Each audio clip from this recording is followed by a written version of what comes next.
테스트. 자, 안녕하세요.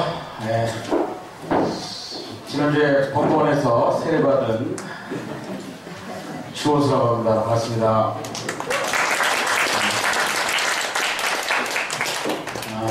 제가 1호인 줄 알았더니 2호더라고요. 2호. 1호는 우리 원하선 조협회님 1호시고 제가 2호. 경력에서 늘리지 않았나 그런 생각이 저는 저번 거의 구형님들과 같이 만드신 거이고 저는 한 달이나 두 달쯤에 이제 변하기 시작했고 법원외에도 1주년이 얼마 안 남았네요. 6월 초로 알고 있습니다. 네, 한 살도 되고 법원외에도 그렇습니다. 자, 우리 아침에 반갑게 인사하면서 해볼게요. 손뼉을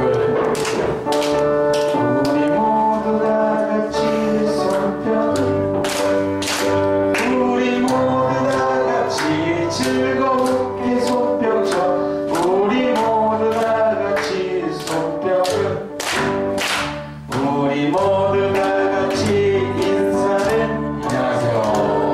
우리 모두 다 같이 반갑게 인사를 안녕하세요. 우리 모두 다 같이 즐겁게 인사해 우리 모두 다 같이 인사를 안녕하세요. 우리 모두 다 같이 웃어요. 우리 모두 다 같이 큰 소리로 웃어요. 우리 모두 다 같이 큰 소리로 웃어요. 우리 모두 다 같이 웃어요. 우리 모두 다 같이 웃으면서 인사를 안녕하세요. 우리 모두 다 같이 반갑게 인사를 안녕하세요. 우리 모두 다 같이 멀리 계신 분과 인사를 해. 우리 모두 다 같이 인사를 안녕하세요.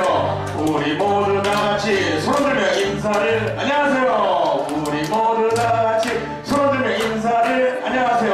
우리 모두 다 같이 반갑게 즐겁게 웃으면서 손 들며 인사를 안녕하세요. 반갑습니다. 웃으면서 침묵으로 기도하며 예배를 시작하도록 하겠습니다.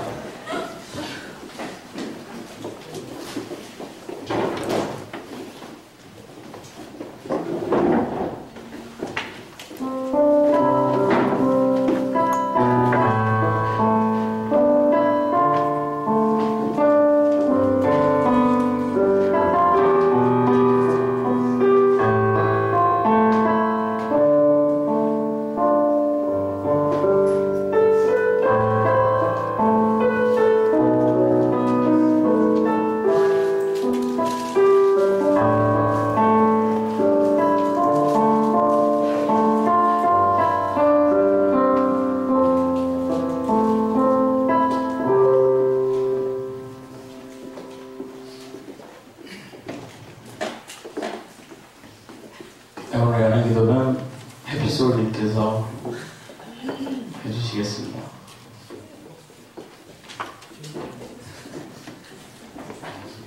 이쪽이셨으니까 준비가 되셨겠죠? 네.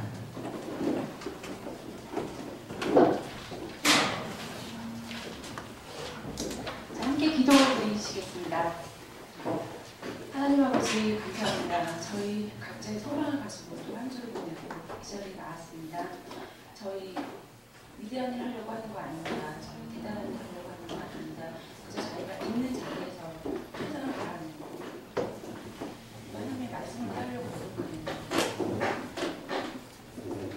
그런 마음이 많이 훼손돼서 한 주간 살았다면 이 시간 다시 한번 그 마음을 다잡을 수 있는 시간이 되었으면 도와주시고 예수님의 이름으로 기도드립니다. 아멘.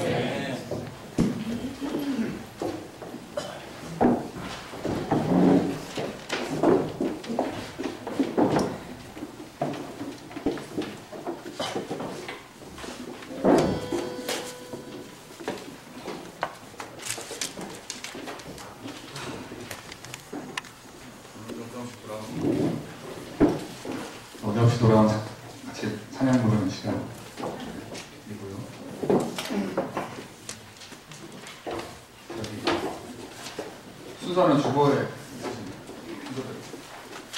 준하의 바람이 불어오는 곳 다음에 시야를 하고 다음에 평화 아침 연구를 또 갔습니다. 준하의 사람.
율동을 하시기로 하셨는데 율동을 하시려면 그 압박에 스트레스 때문에 굉장히 걸리셔가지고 오늘 집에서 좀 쉬고 계시네요. 율동하시기 싫으면 팩시터 얘기를 하지 그냥. 다음 바람이 불어오는 곳. Oh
다음 노래는 어찌하여야인데요. 이게 좀 부르시다 보면 높을 수가 있어요.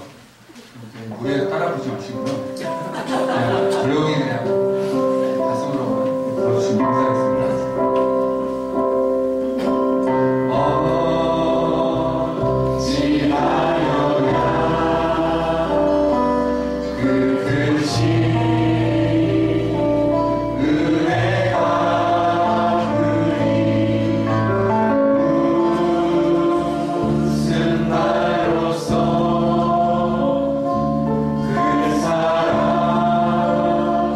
참 감사합니다.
찬양팀에서 이제 찬양 인도도 하고 예배 인도도 같이 했는데 2대째가 내려오게 됐습니다. 우리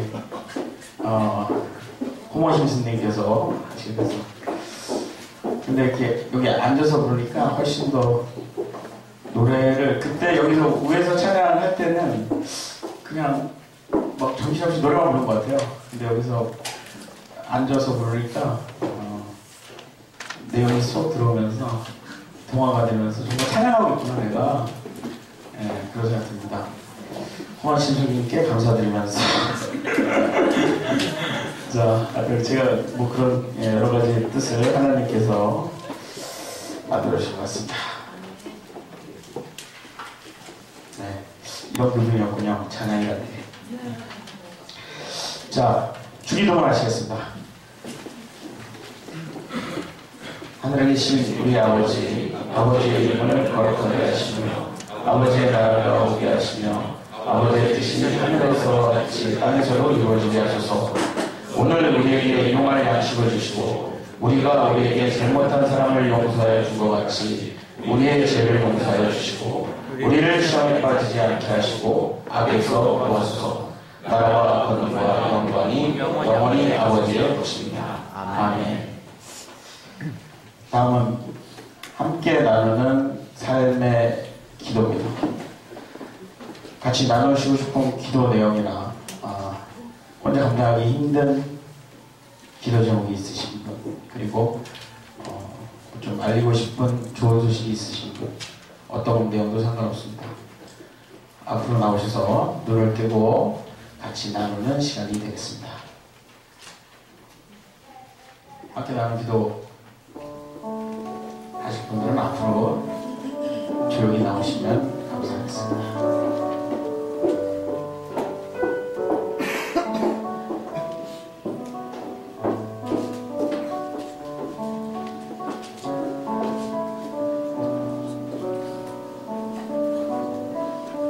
네, 그래서 편하게 나오시면 되겠습니다. 네.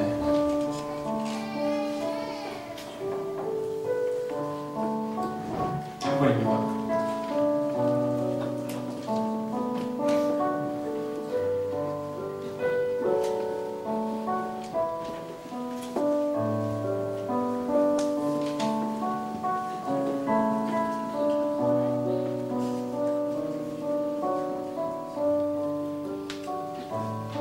다섯 분 나올 때까지 기다리도록 하겠습니다. 오늘 방송은 제가 모르겠어요. 제가 너무 강추를 넣었다고 지적이 다행히 카페에 올라오지 않아서 다행입니다. 글 올리기 직전에 제가 오늘 안 하도록 하겠습니다. 자, 오늘 처음 오신 분은 계시나? 제일 처음 오신 분한테 박수 좀 보내드려야 될 것 같아요. 예, 오늘 처음 오신 분은 선물해주세요. 자, 우리 여러분께 영광의 박수를 올려드리겠습니다. 그리고 여기 제일 먼저 흔드신 우리 머리 기신 분이 옆으로 나와서 인사해 주시면 감사하겠습니다. 네. 이거 확대네요, 그죠? 자, 보시겠습니다.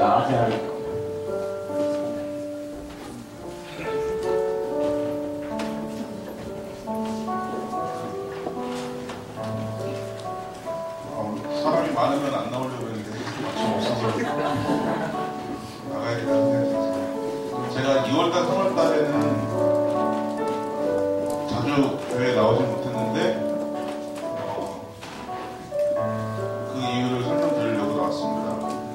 여기를 나오지 못할 동안에는 인터넷으로 그 아프리카 중계로 계속 같이 예배드릴 수 있어서 너무 좋았고, 또 이 자리를 빌어서 그 중계 때문에 고생하시고 거기에 수고해주신 분들께도 정말 감사하다고 말씀을 전하고 싶고요. 그냥 그거 단순히 이렇게 우리가 인터넷 화면을 보는 게 아닌 것 같아요. 저도 못 나올 동안 같이 가면서 나눌 수 있어서 너무 감사했습니다. 다시 한번 이 자리에 와서 미디어나 이것저것 그 분야에서 헌신하시는 분들께 감사드립니다.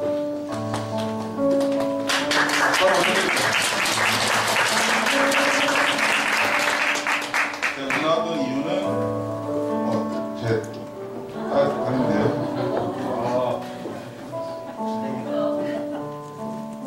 다행히 딸인데 다행이가 아니고 제가 아빠를 닮아가지고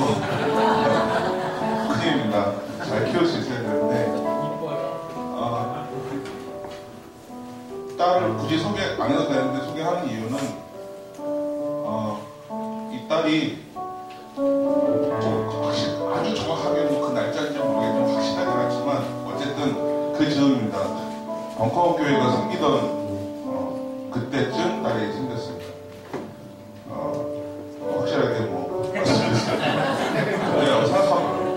그러니까 공식적으로 공개적으로 광고가 돼서 우리가 모였던 게 아마 벙커교회의 두 번째 모임 예배였다고 생각이 되는데 그때부터 계속 나왔었고 성길교회가 있음에도 불구하고 어떻게든 나오고 시간이 안 되니까 성길교회 내려놓고서라도 나오고 그렇게 하면서 또 뱃속에서 아이도 함께 자라갔고 지난 1월 달에 아기가 나왔고요.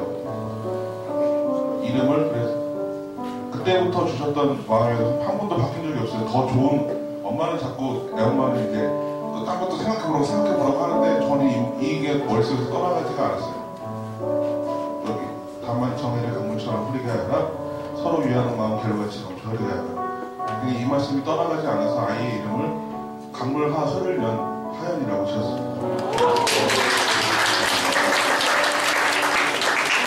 사람들은 그렇게 얘기합니다.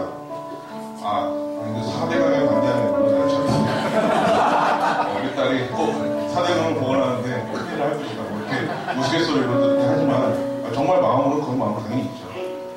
하지만은 하나님께서 이 딸을 가졌을 때 저를 여기 오게 하시고 이렇게 1년 동안 이 마음을 편치 않게 갖고 하시고 더 다른 사람들과 나누게 하시고 하셨다는 것에 대해서 감사드리면서 오늘 사실 그러니까 이 시간 이렇게 11시에 딱 예배 때 온 것도 되게 오랜만이에요. 근데 그 찬양함이 너무 오랜만에 같아서 꼭 내가 여전히 여기 지금 같이 하고 있는 교인이구나 하는 생각이 들어서 딸에 대한 이름하고 이거 나누고 싶어서 나왔습니다.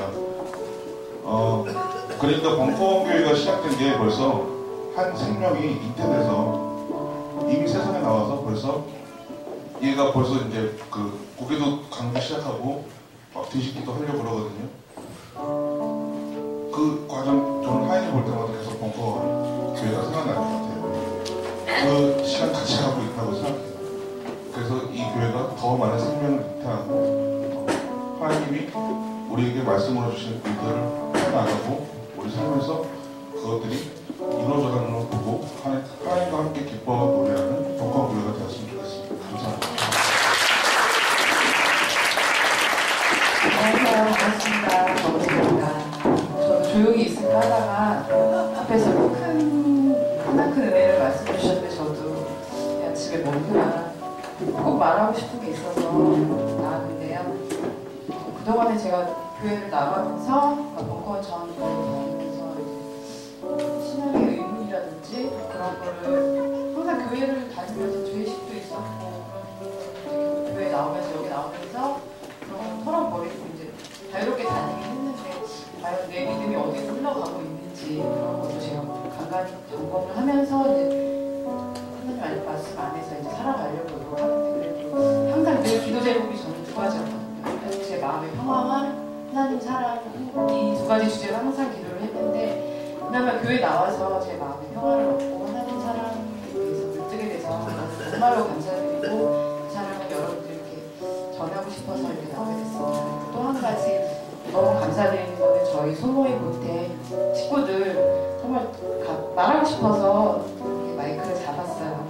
한 분 한 분 너무 소중하고 너무 감사하고 특히 애써 건강 잘 챙기고 밥 잘 먹고 제 바람입니다. 우리 실크 너무너무 예쁘고 글래머고 능력자고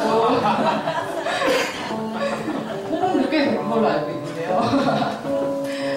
사랑하는 사람 만나서 옆에 지작이 있어서 행복했으면 좋겠어요.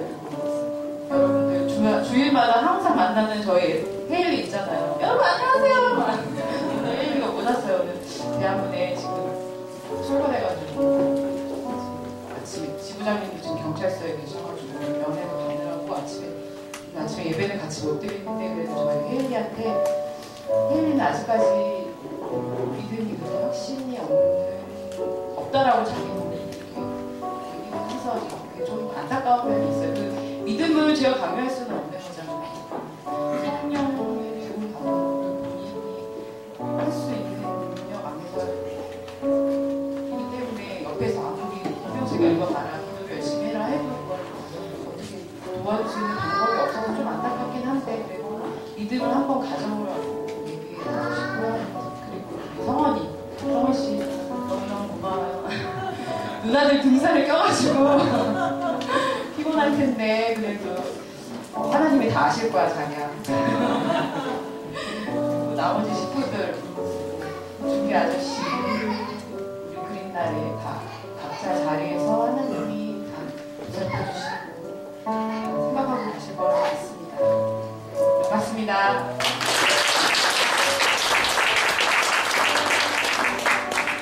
네, 저 처음 나왔고요. 포항에서 학교 다니다가 졸업하고 서울에서 좀 생활해보려고 올라온 지 일주일이 채 안 됐어요.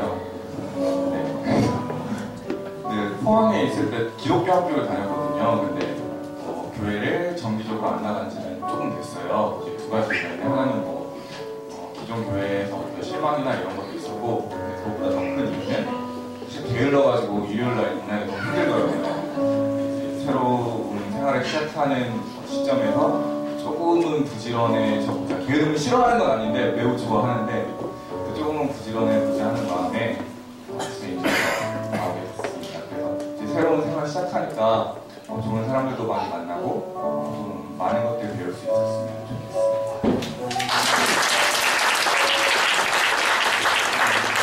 감사합니다.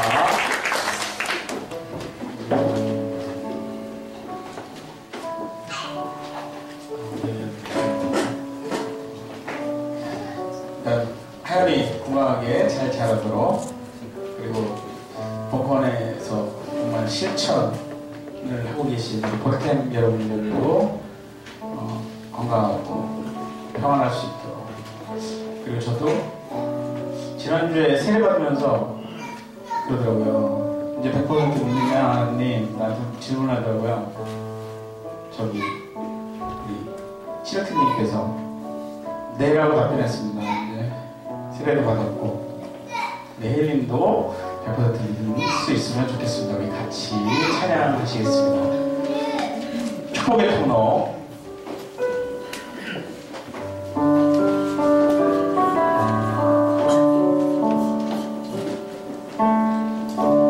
당신은 하나님의 원하감에 있는 축복의 통로 당신을 통하여서 열방이 주께 돌아오리니 당신 하나님의 당신은 하나님의 언약 안에 있는 축복의 통로 당신을 통하여서 열방이 주께 예배하겠네.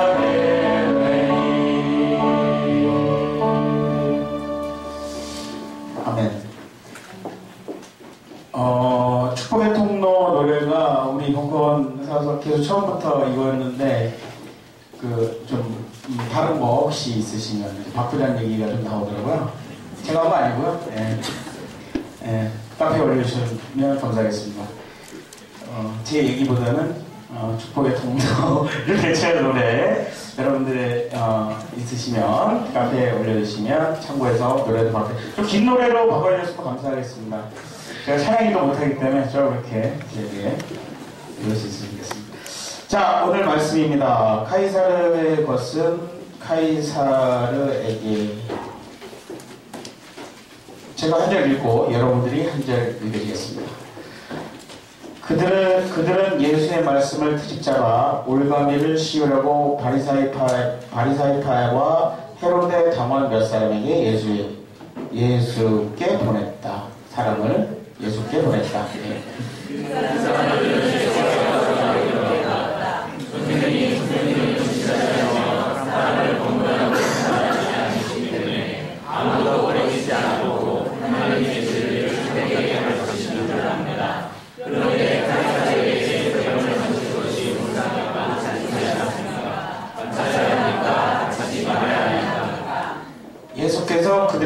올바른 속셈을 알아채시고 왜 나의 속을 떠보는 거냐? 대나리 온 한입 가져다 보여다오 하셨다.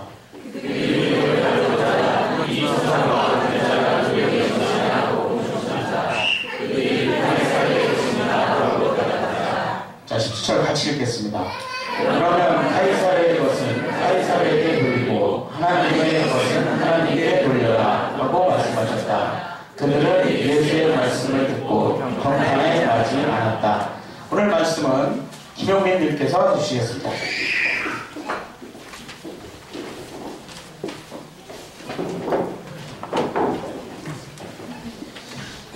다음 달이면은 우리 벙커원 교회가 기도 모임으로 해서 시작한 지 이제 1년이 됩니다. 다음 달 첫 번째 주가 그렇습니다. 그 벙커원 교회가 시작되게 된 배경이면 4.11 총선 벌써 아침마다 교회 주일 아침마다 와서 그때마다 교회를 섬기시는 우리 운영위원들 또 여러 또 소모임 식구들 보면 너무나 감사하고 돈은 있는 그대로 존재 그대로 은혜가 되는지 모르겠습니다. 반주해 주시고 또 하나님 주시는 분들도 있고요. 너무나 감사합니다. 정말 여기서는 아무런 보답이 없지만 하나님 나라의 큰 상급으로 또 큰 상급이 기다릴 줄을 믿습니다. 예. 새해가 왔습니다. 서울의 한 교회에서 신년 예배를 드린다고 미국에서 유명한 교포 2세 목사님을 모셔왔습니다.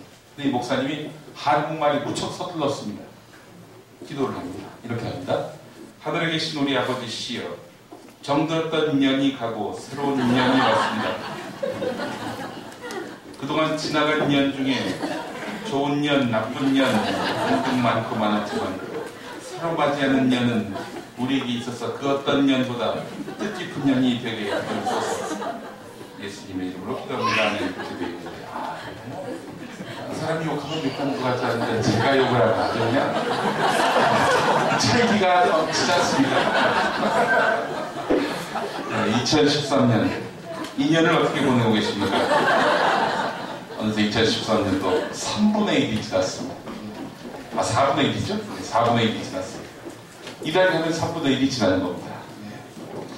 그레고리력이라 불리는 양력을 받아들이기 전인 1564년까지 새해는 1월 1일이 아니라 4월 1일이었습니다. 새봄이고 하니까 봄이 새해 첫날이어야 하는 거 아니냐, 아마 이런 뜻이었던 것 같습니다. 그러다가 프랑스의 샤를 부세가 새해 첫날을 4월 1일이 아니라 1월 1일로 바꿉니다. 그래도 4월 1일이 좋다고, 우리는 그냥 4월 1일로 하겠다라는 이른바 훈구파들이 있었습니다. 이들에게 1월 2일로 바꾸자는데 동의하는 사람들이 조롱을 했습니다. 가짜 새 선물을 막 보내고요. 4월 1일 그날 저녁에 새 파티가 있으니까 어디로 모여라. 이래놓고 가보면 없어요. 이런 식으로 그야말로 약 올렸던 거죠. 그래서 생겨난 것이 바로 만우절입니다. 4월 1일 날 거짓말하는 그 배경이 바로 여기서 비롯됐다는 얘기죠. 자, 이 이야기를 왜 하느냐? 오늘날 인류가 쓰는 달력은 바로 율리어스 카이사르가 만들었기 때문입니다. 당초 1년은 10달이었습니다. 근데 2달을 더 추가해서 12월로 만든 주인공이 바로 카이사르라는 겁니다. 카이사르는 가장 즐거운 휴가의 계절 7월, 이 7월을 자신의 이름 율리어스 카이사르에서 떼어서 줄라이라고 이렇게 만들었습니다. 수술을 통해서 태어난 아이는 무슨 수술을 통해서 태어났다고 하죠? 제왕절개 수술이라고 하죠. 제왕절개의 이 제왕이 바로 황제할 때 제왕입니다. 그 황제는 바로 율리어스 카이사르입니다. 영어로 가위가 뭐죠? 시저. 바로 카이사르를 말하는 겁니다. 가위로 이제 제왕절개 수술을 하니까요. 카이사르가 정말 대단한 사람이죠. 카이사르가 내란을 일으키고 이탈리아 북동부 강을 건넙니다. 이 강의 이름은 무엇일까요? 루비콘 강입니다. 루비콘 강 건너기 전에 이 한마디를 했습니다. 주사위는 던져졌다. 또 카이사르가 어떤 전쟁에서 이기고 난 다음 이런 말을 했습니다. 베리 비비 비치. 뭡니까 이게? 왔노라 구웠노라 이겼노라. 정말 대단한 사람입니다. 카이사. 레이정 대신에 허연 기자가 쓴 말이 있습니다. 유사일에 루비콘 강을 건넌 사람은 셀 수 없을 정도로 많다. 근데 왜 역사는 오로지 카이사르만 기억하는가? 영국의 사학자 에드워드 카가 이런 말을 했습니다. 역사를 기록할 때 사실만 기록하게 된다면, 사실에 대한 가치평가를 하지 않고 사실만 기록한다면 예수는 이교 집단의 지도자일 뿐이고 잔다르크는 반란군 병사일 뿐이다. 이렇게 얘기했습니다. 왜 역사는 영웅만을 기록하는가? 왜 영웅만을 기억하는가? 이 문제는 이런 식으로 접근해야 한다는 겁니다. 사실에 대한 가치평가가 뒤따라야 한다는 것이죠. 영웅 그 사람만 보는 것이 아니라, 그 사람의 흔적만 보는 것이 아니라, 영웅이 왜 탄생했는가 하면 그 사회적 현상에 대해서 제대로 보지 못한다면 그 영웅을 바로 이해하지 못하는 것이다. 이런 얘기입니다. 영웅을 추앙하기 위한 목적이어서가 아니라 왜 그 시대에 그 사람이 영웅이어야 했는지, 같은 인물이 다른 시대에서는 과연 영웅이 될 수 있었는가 돌아볼 필요가 있다는 것입니다. 만약에 저희를 영웅이라고 얘기하는 건 참 웃길 노릇입니다만, 낙곰수가 노무현 시대 때 나왔다면 낙곰수였을까요? 아니었겠죠. 이명박 시대였기 때문에 가능했을 겁니다. 낙곰수가 영웅이란 말은 아니고 낙곰수 현상이란 말이 나와가지고 그때부터 TV 토론 주제이기도 했습니다. 기억하실 겁니다. 하여간 그래서 지금 아주 정산을 톡톡히 하고 있죠. 주재근 기자가 며칠 전에 검찰에 다녀왔습니다.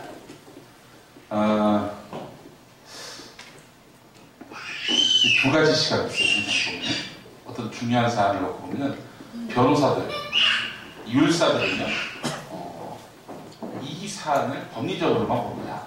이거 그냥 큰 사건 아니야. 무죄 또는 기껏 해봐야 벌금 정도겠지. 이렇게 판단하는 사안이 있는가 하면은 같은 사안을 놓고 정치권에서는 구속까지도 갈 수 있을 것이다. 이렇게까지 이야기합니다. 주진우 씨가 검찰 출두하니까 변호사나 이런 분들은 변자일 것이다. 뭐가 문제냐?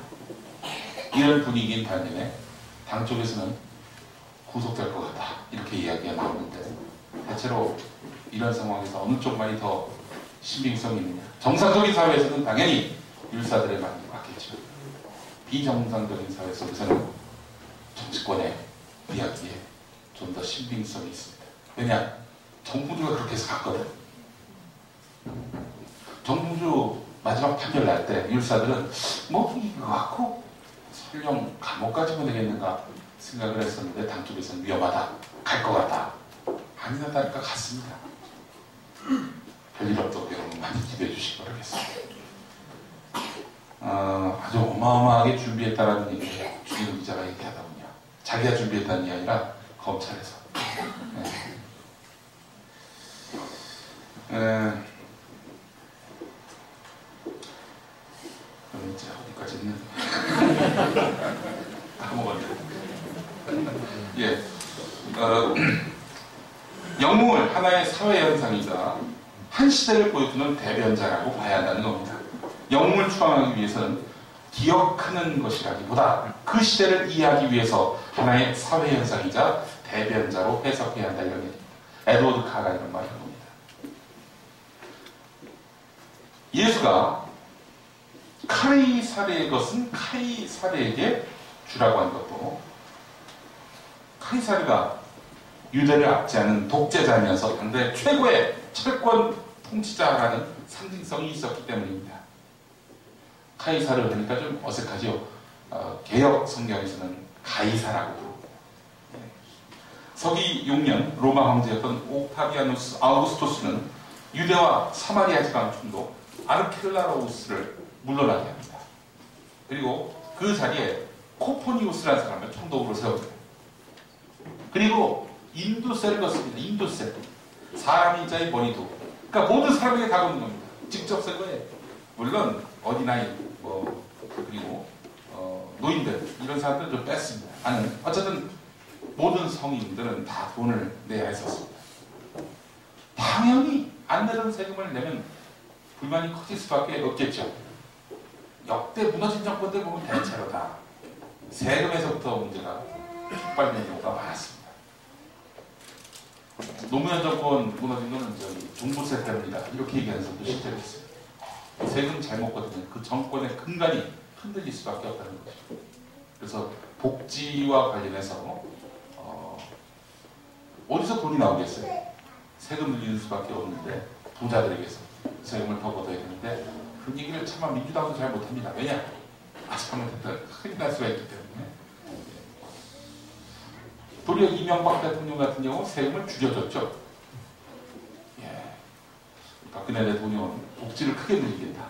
야당이 이야기하는 것만큼 늘리겠다라고 말은 해놨는데 세금 늘릴 생각은 또 없습니다. 땅 파서 돈이 나온다는 얘기지. 참 하고 참았는데 어떻게 좀 지켜보니까. 자, 어쨌든 이 세금은 로마가 직접 걷는 세금이었습니다. 그러다 보니까 유대 백성들에게 이 세금을 걷는 순간 유대 백성들은 내가 식민지 백성이구나 이걸 인식하게 됩니다. 다시 이야기해서 민족 감정을 자극시키는 겁니다. 자, 이때 바리새인과 그리고 헤롯 땅 사람들이 예수에게 찾아옵니다. 이 세금을 내야 합니까? 이렇게 묻습니다. 이게 정말 오늘 말씀처럼 예수님은 굉장한 시험에 직면하십니다. 가늠한 여인에게 돌을 던지느냐 마느냐와 같은 난해한 문제입니다. 돌을 던지라고 하면은 사랑을 가르치는 예수가 한 입으로 두 말 하실 때요. 던지지 말라고 하면 율법을 어긴다는 그 어마어마한 구설에 휘말리는 것이 있었기 때문이죠. 이 질문을 했습니다. 세금 내지 마 이러면은 국사범으로 보입니다. 법을 어기라고 합니다. 그 죄를 범한 거 아닙니까? 반면에 세금 내라 이러면 어떻게 되겠어요? 민족의 반역자가 됩니다. 그죠? 게다가 민족의 반역자들에 대해서는 자객들이 나타나서 암살을 할 가능성도 있었습니다. 이때 예수는 카이사르의 것은 카이사르에게 주라 이렇게 얘기했습니다. 여기서 한 가지 짚고 넘어갈 게 있습니다. 예수를 시험한 주체가 누구라고 했습니까? 바리새인과 헤롯 땅. 이 두 사람은 그야말로 공산당과 그리고 국민당 같은 그 아주 그냥 양극단의 존재들이었습니다. 헤롯 땅은 로마의 통치를 인정하지 않는 쪽이었습니다. 당연히 이들은 로마로부터 각종 특권을 받았습니다. 일제로 말하자면 친파 같은 놈들이었죠. 반면에 바리새인은 어떻습니까? 예수님의 집중적인 꾸준과 비난을 샀지만 그래도 로마 식민 통치에 반대했고요. 구약의 율례를 지키기 위해 애썼던 인물들입니다. 말하자면 헤롯 땅과 바리새인은 예수만 없으면 철천지원수지가 아니었습니다. 근데 그 둘이 와가지고 예수한테 동시에 시험을 한단 말이죠. 이들의 목적은 같았습니다. 목적이 같았기 때문에 같이 제휴할 수 있었던 겁니다. 예수를 올가미 씌우자 이렇게 쳤습니다. 그들은 왜 예수에게 올가미를 씌우려고 했을까? 헤롯 땅 같은 경우 정치적 기득권, 바리새인 같은 경우 종교적 기득권, 이런 것들이 예수한테 넘어갈까봐 염려가 됐던 것이었습니다. 기득권이 당시 정말 무섭습니다. 우리 사회만 보더라도 기득권을 놓치는 것이 곧 자신의 존재 근간을 잃어버리는 것이다 라고 판단하는 이들이 얼마나 많습니까? 기득권만 생각하면 기득권밖에 안 보이는 사람들이 많습니다. 기득권 앞에서 사생결단하는 사람들이 얼마나 많습니까? 그 차원에서 기득권이라면 누구와도 뭉칠 수 있고 또 누구와도 대적할 수 있는 것입니다. 우리 보수 기독교인들 중에 보면은 타종교와는 인류 애적인 협력을 못한다. 그 마귀의 자식들하고 어떻게 같이 대화를 할 수 있으며 같이 손잡을 수 있느냐. 이런 사람들이 말이죠. 이런 사람들이 말이죠. 참여정부 때 사학법 개정한다고 그러니까 그냥 에브리바디 손잡고 대번에 그냥 참여정부가 대적합니다. 저 그 모습 보면서 솔직히 얘기해서 비웃기보다는 무서웠습니다. 기득권이 이것이 기독교뿐만 아니라 모든 종교를 나타내니까 알 수 없다. 기득권이 아니다. 예수 이름으로는 불가능한 것이 기득권의 이름으로는 가능하다. 그 생각하니까 너무너무 무서운 거예요. 자, 이러다 보니까 독재 정권은 종교인들 다루기가 정말 쉽습니다. 이들에게 특권만 보장해주면은 그냥 오케이인 거예요. 물론 기득권에 관심 없고 종교의 본래 가르침을 지키기 위해서 애쓰는 그런 훌륭한 성직자들도 더러는 있죠.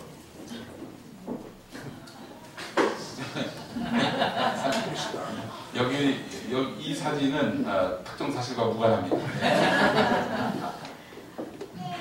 그런 종교인들, 기득권에 관심 없고 종교의 본래 가르침을 지키기 위해서 애쓰는 종교인들, 이분들 중에 국민의 지지와 소원을 얻는 경우가 많이 있죠. 이런 사람이라면은 참 권력으로서 다루기 골치 아픕니다. 1970년대 때 김수환 추기경 같은 분이 그랬죠. 그 이유는 잘 모르겠습니다. 적어도 박정희 정권을 위해서 큰 소리 쳤던 김수환 추기경 같은 경우 당시 정말 권력이 다루기 힘들었던 존재였지만 국민의 어마어마한 존경과 신망을 받았습니다.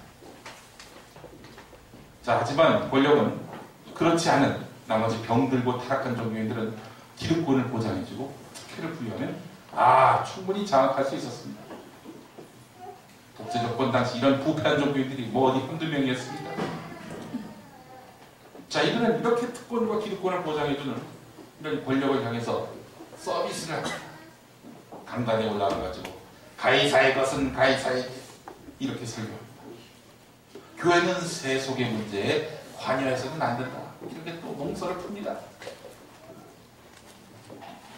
불의한 독재자라도 교인이라면 그 통치를 인정해야 한다. 이러면서 또 로마서 13장을 끌어놨습니다. 교회의 영역과 정치의 영역은 구별되기 때문에 교회는 정치에 개입해서는 안 된다. 이런 말까지 합니다. 이런 사람들이 참여정부 때 딴소리하고 있어. 딴행동하고 있고. 자, 예수님의 가르침도 과연 그러할까요?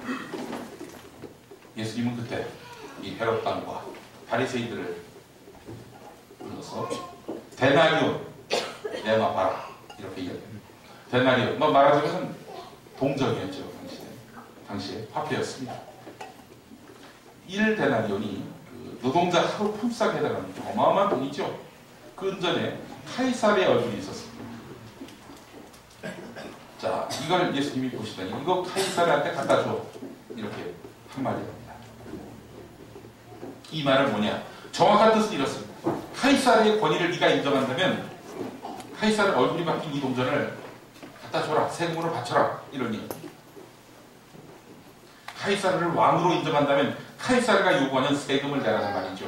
이 말을 뒤집어서 카이사르를 인정하지 않는다면 세금 낼 이유가 없다. 이런 얘기입니다. 카이사르에게 세금을 내고 안 내고의 문제는 네가 결정하라. 네가 결정하라. 너의 판단에 맡긴다. 이런 이야기입니다. 그럴 수밖에 없었습니다. 잘 안 보이시겠지만 이 데나리온 은화를 보면은 황제, 숭배할 신의 지엄한 아들이다. 이렇게 박혀 있습니다. 황제가 하늘의 평화를 가져다 준다며 신적인 권위를 부여합니다. 예수가 이 실체를 인정했다고요? 카이사르의 것은 카이사르에게 갖다 줘라. 이 말은 카이사르를 인정했단 말입니까? 예수는 이 실체를 인정하지 않았습니다. 게다가 예수는 여기 한마디 더 추가합니다. 하나님의 것은 하나님. 카이사르와 하나님을 같은 성상에 올려놓고 대조합니다. 여러분, 대조 그리고 비교, 이게 무슨 차이가 있는지 아시죠? 대조는 차이점을 말하는 것이고 비교는 공통점을 말하는 겁니다. 우리 보수 성향 목사님들은 자기 같으면 차포 이런 거 다 떼고 카이사르에게 갖다 줘라. 이 말만 딱 떼어서 예수도 카이사르의 권위를 인정한다. 너희들도 인정하라. 아무리 이명박 박근혜가 마음에 안 들어도 인정해라. 박정희 전두환이 싫어도 인정해라. 믿으면 아멘라. 이야기했던 겁니다. 언제 예수가 그랬습니까? 예수의 뜻을 편의적으로 자기 마음대로 아전인수적으로 곡해하는 태도, 이거는 목사복 입고 막 이런 코스프레 하는 것보다도 더 나쁜 짓입니다. 이거 누가 했었죠? 제가 했습니다. 저는 카이사르의 것은 카이사르에게, 하나님의 것은 하나님에게, 이 말에 예수예요.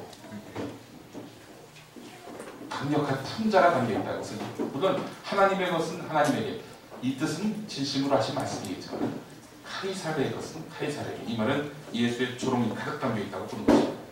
예수는 로마에 굴복하고 그들의 통치를 받아들인 유대인들을 비웃었습니다. 그러니까 본질을 잃어버리고 가이사의 것을 쫓는 유대인들을 조롱한 것입니다.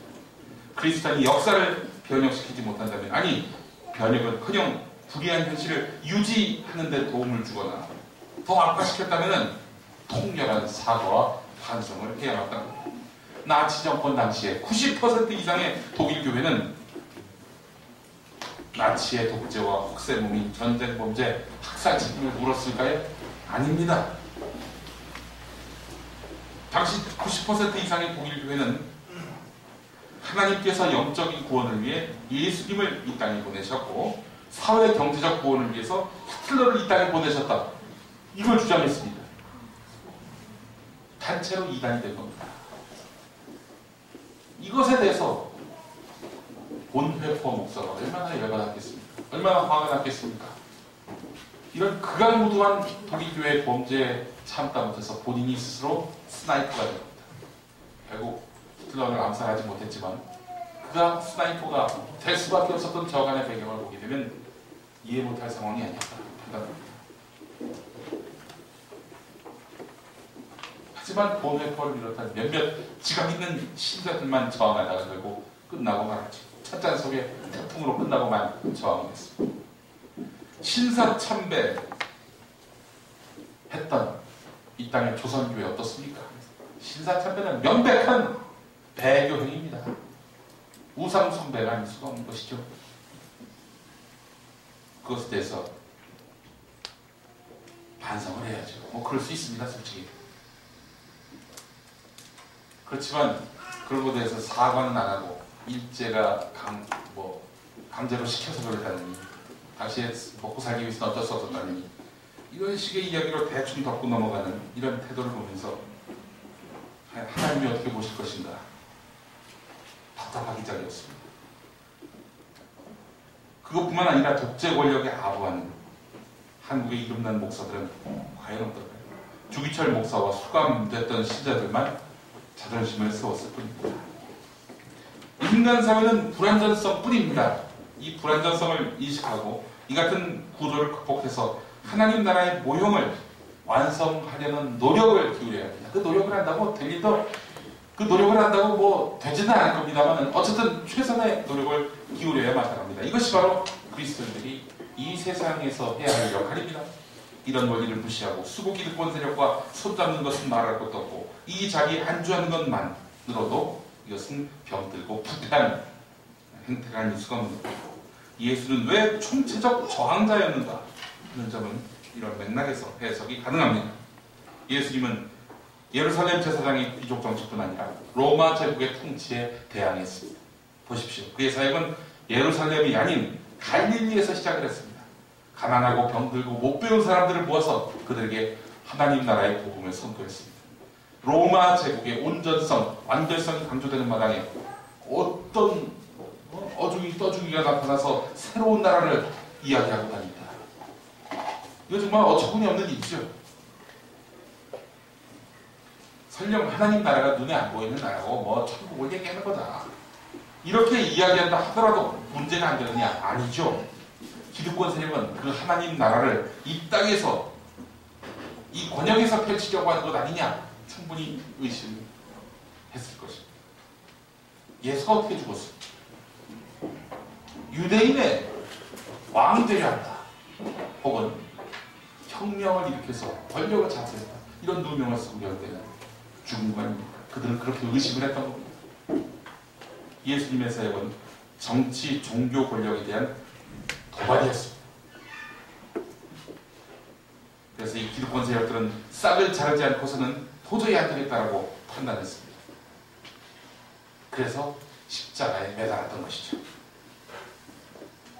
기득권 세력이 가장 무서워하는 게 뭐냐? 밑으로부터의 혁명입니다. 이건 뭐 어떻게 수습을 할 수가 없어요.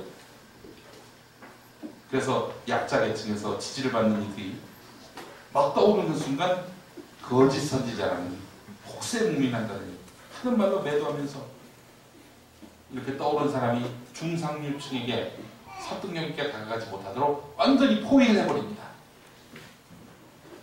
프레임워크라고 하죠. 고립을 시켜버려요. 낙검수 처음에 나왔을 때 굉장히 우습게 알았어요. 아예 그냥 뭐 보도도 안 했고 뭐 반응도 안 보였습니다. 그런데 어느 순간 갑자기 치솟고 올라오니까 그때부터 조중동이 낙검수를 철저하게 허위 사실 유포하고 다니고 욕설이나 퍼붓고 다니는 인간 말종들. 비키니 발언 터지니까 뭐 이런 성희롱이 나는 놈들 이런 식으로 이제 완전히 프레임워크를 해버린 거죠. 낙검수가 훌륭하고 뭐 예수의 비결이다 이런 얘기 절대 아니고요. 적어도 걔네들의 방법은 거의 균질하다는 겁니다. 비슷해요. 누군가 막 떠올라서 민중의 지지를 받는다? 그럴 때는 이놈들은 상대해서는 안 되는 놈이라고 완전히 선을 쳐버립니다. 접근하지 못하게 만들어요. 아주 오래된 수법입니다.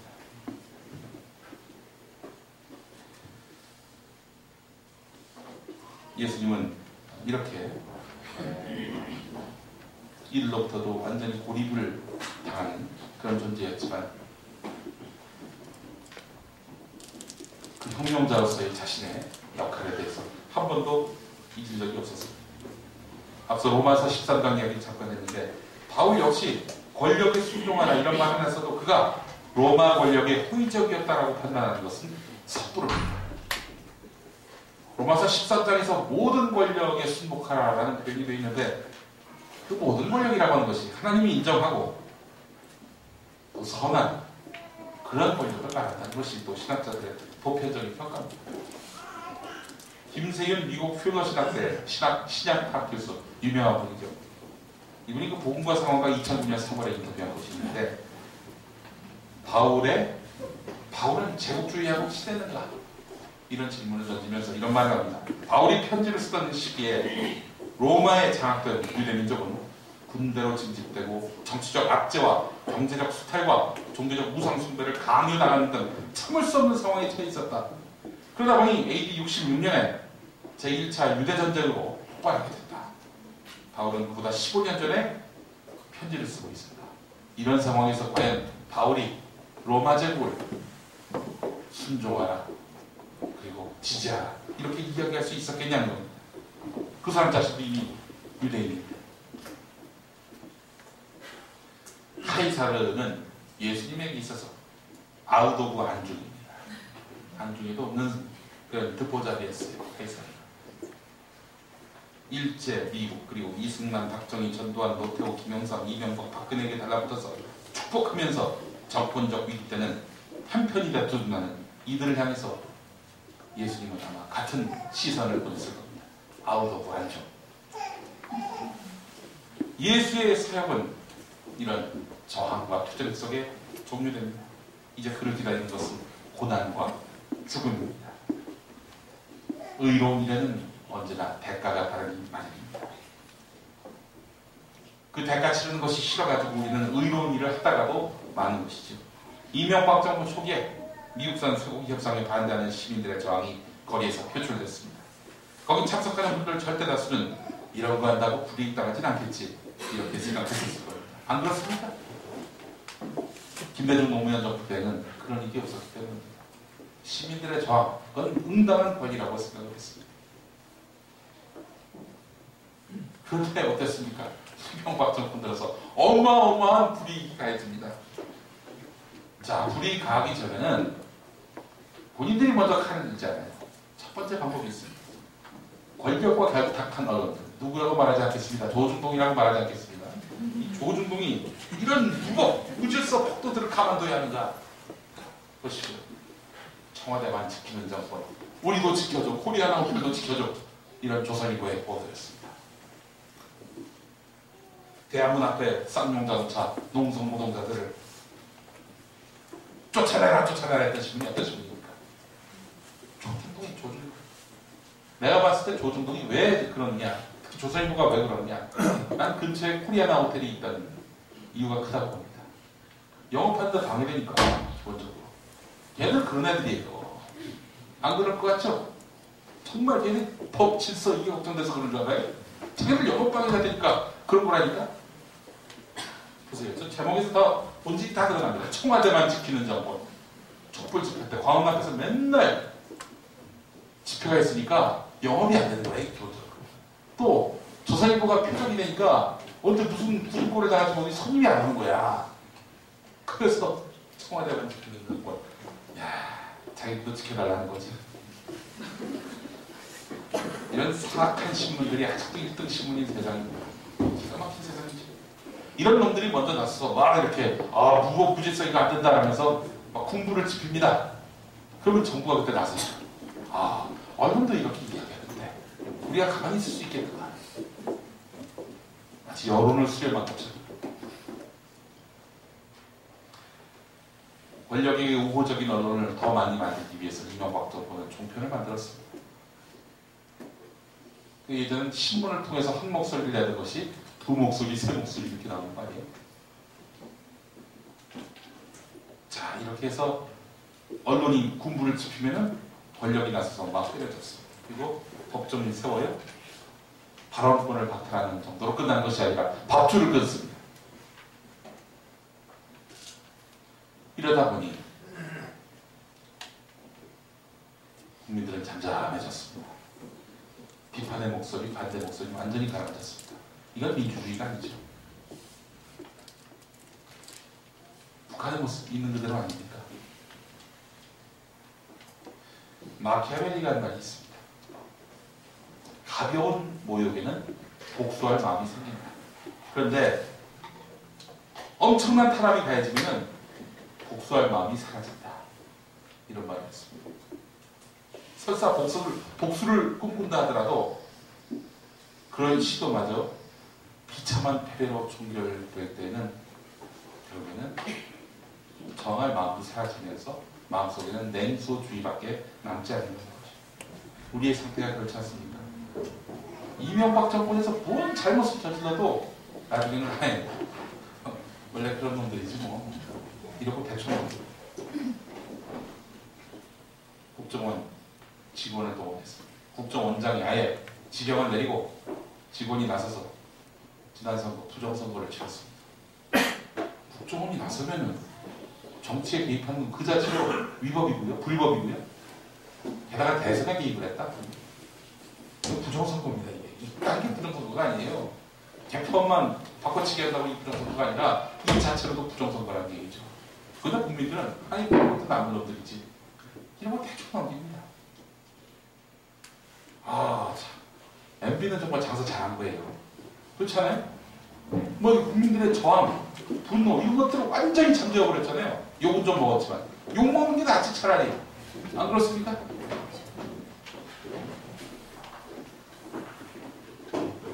자, 이런 식으로 해서 여론을 MB는 장악했습니다. 정권 재창출도 이루어졌습니다. 공포의 내면화라는 표현을 쓰잖아요. 공포가 짙게 국민들 마음을 짓누를 때 민주주의는 실종될 수밖에 없고 장례식 치러야죠. 쫄지 마라는 말이 나온 것도 바로 이때입니다. 공포가 오래가면은 냉소는 상식이 되고 질서가 됩니다. 권력자, 기득권자들은 이렇게 장악하는 권력을 동원해서 반대자를 죽입니다. 여기에 기죽어 지내기 싫다면, 쪽팔려 못 살겠다 싶으면 불이익을 감수하고 싸우는 수밖에 없습니다. 예수는 그것을 전무후무하게 가장 비참한 죽음의 형태였던 십자가의 형을 통해서 객감당했습니다. 불이 감수해야 한다면 십자가의 영을 택해야 하는 것입니다. 예, 그걸 예수는 감내했습니다. 인류를 구원하기 위해서 대가가 필요하다라고 판단했기에 그는 이 십자가의 영을 마다하지 않았던 것입니다. 그래서 위대한 사랑의 실천이라고 부를 수 있는 것이죠. 뭐든지 옳은 길에는 대가가 기다리기 마련입니다. 그냥 거쳐되는 게 없습니다. 노 크로스 노 크라운 많이 들어보셨죠? 아 진짜 지난번에 제가 그 정말 보수적인 그 언론사에서 일할 때 직원들에게 희생을 강요하면서 했던 말이 뭔지 아십니까? 저거예요! 노 크로스 노 크라운.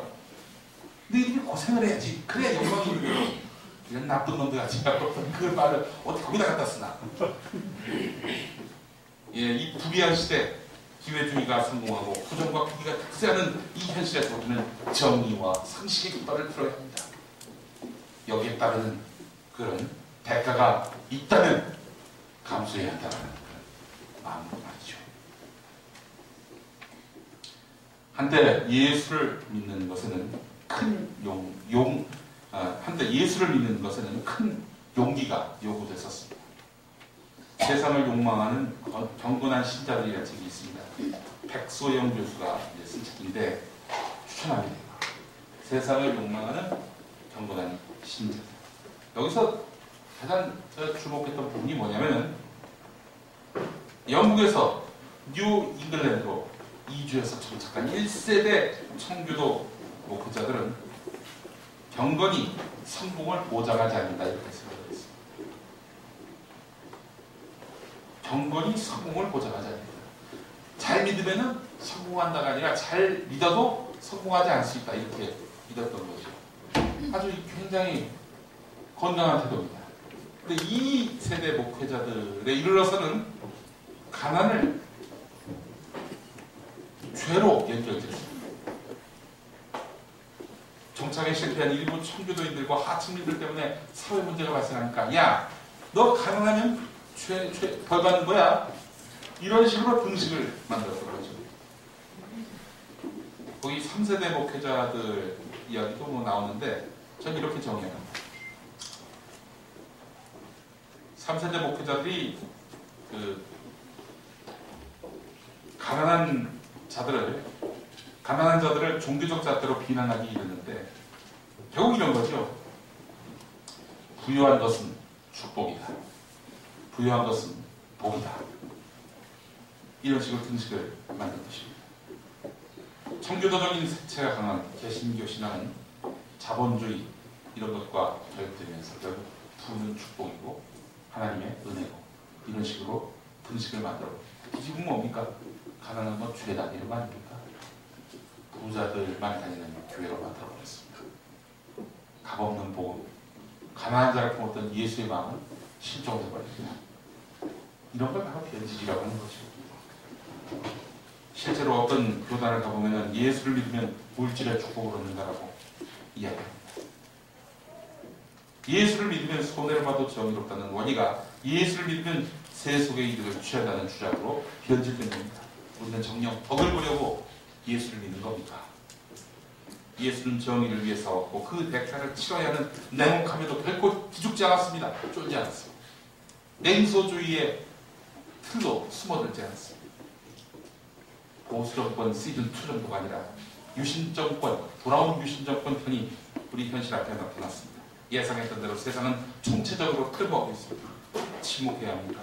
타협해야 합니까? 예컨대 대학문 앞에서의 그 침탈을 보고도 모른 척 해야 됩니까? 아주 노골적으로 시도하는 언론 장악을 아이고 원래 그런 애들이 그러는 건데 뭐 이러고 넘어가야 됩니까? 냉소의 늪에서 우리가 헤어나올 때가 왔습니다. 냉소는 그들이 원하는 것이고 그들의 작전에 가야 되는 것입니다. 저들의 도발이 있을 때 그 도발 가운데서 기죽지 않고 싸우는 것. 뭐 저들이라 하면 뭐 어떤 특정 정파나 개인을 말하는 것이 아니라 불의함을 말하는 것입니다. 그 주체가 누구든 우리는 쫄지 말아야 된다는 것입니다.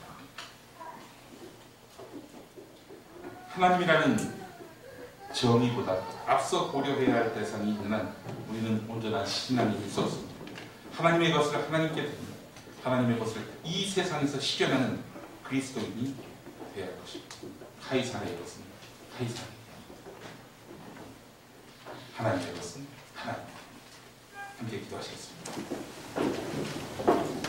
하나님, 불의한 세상에 우리를 보내셔서 이렇게 일하게 하신 이유를 돌아보게 됩니다. 기죽고 사는 게 지혜라고 말하는 세상에 맞서게 해주십시오. 정의를 위해서는 대가를 치를 수밖에 없다는 믿음을 갖게 해주십시오.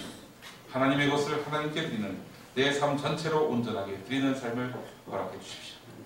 새날을 기다리는 사람들은 주님을 갈망합니다. 주여 어서 오소서. 예수님의 이름으로 기도합니다.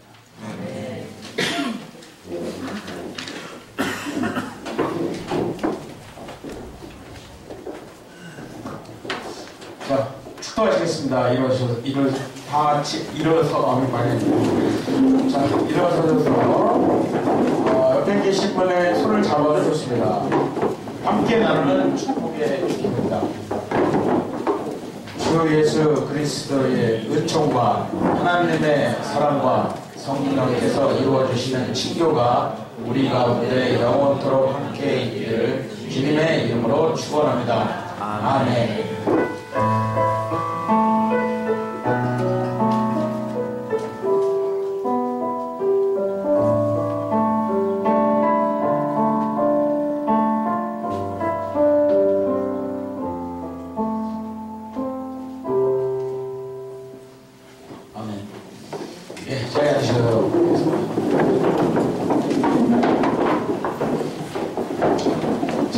예배는 마쳤고요. 우리 예배 총괄하시는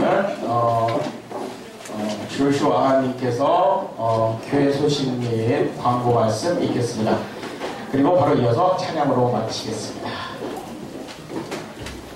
안녕하십니까, 조슈아입니다. 지난주 약속드린 대로 조슈아가로 다시 되돌아왔습니다. 무슨 뜻인지 모르는 분들은 지난주 예배드린 몇 분들한테 알려달라고 하시면 알려주실 것 같습니다. 제가 오늘 교회에 나오는데 강변북로를 따라서 올림픽대로였죠. 올림픽대로를 따라서 차를 타고 운전을 해오고 있는데 주변에 보니까 진달래도 피어있고 개나리도 피어있고 봄 기운이 만연되어 있는 그런 모습을 보았습니다. 저 멀리 높이 산을 보니까 눈이 왔는지 하얗게 뒤덮여 있더라고요.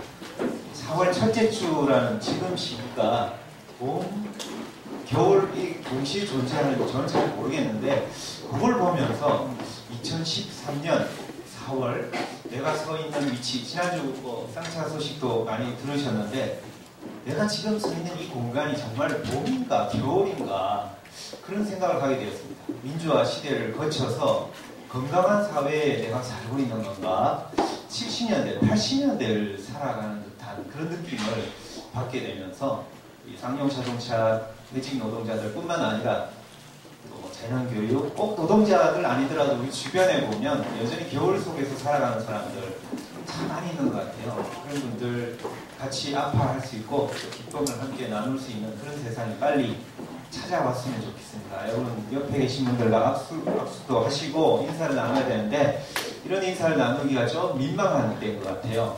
샬롬 해야 되는데 원래 샬롬이라는 뜻 제가 전에 한번 말씀드렸죠.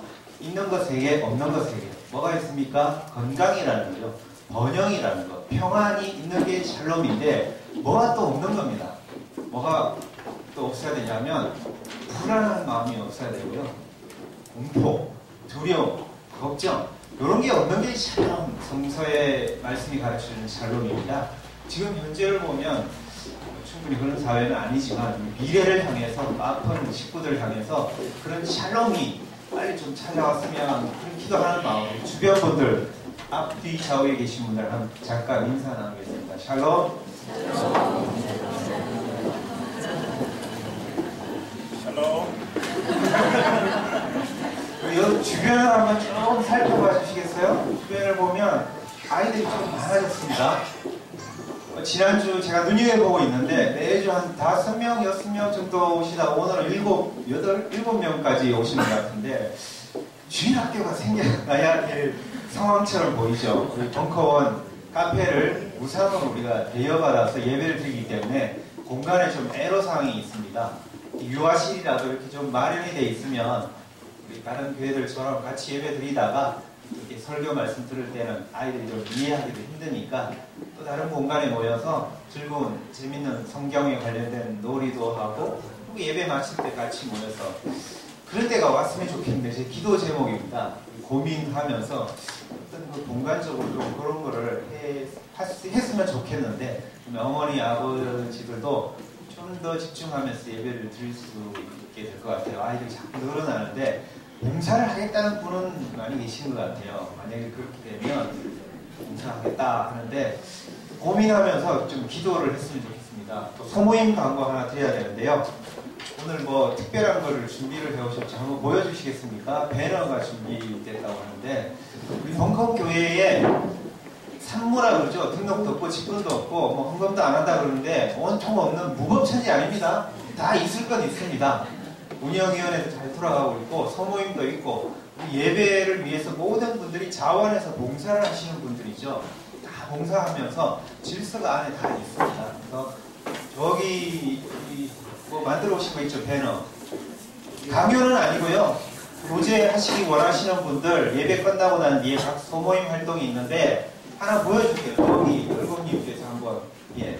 저런 배너를 예배 지금 이제 끝났죠. 요 앞에 여기 이런 내용인데 소모임을 하나씩 걸어 놓을게요. 그래서 관심 있고 또 참여하기 원하시는 분들, 교제 나누시기 원하는 분들 이 앞좌석으로 오셔서 거기에 담당자 한두 분 계실 거니까 문의도 해주시고 그리고 저 모임이랑 관계없이 통틀어가지고 밥 모임에는 다 참여하실 수 있습니다. 예배 끝나고 난 뒤에 같이 식사하면서 좋은 교제 나눌 수 있기를 바라고요. 그리고 오늘 4시에 향림교회에서 대상문에서 예배를 드리게 됩니다. 제가 존경하고 또 좋아하는 조은재 목사님 계신 향림교회에서 예배를 주관해서 쌍용 자동차 분향소에서 여러 가지 슬픈 소식들 많이 들었는데 예배하면서 연대하는 그런 시간이 있는 것 같은데 시간 되시는 분들도 같이 참여해 주시면 고맙겠습니다.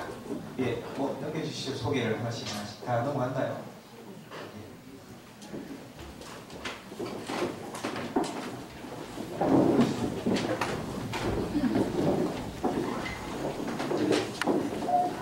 마지막으로 바람이 불어오는 건 일자로 4절만 하겠습니다. 하시는 분은 끝나고 그냥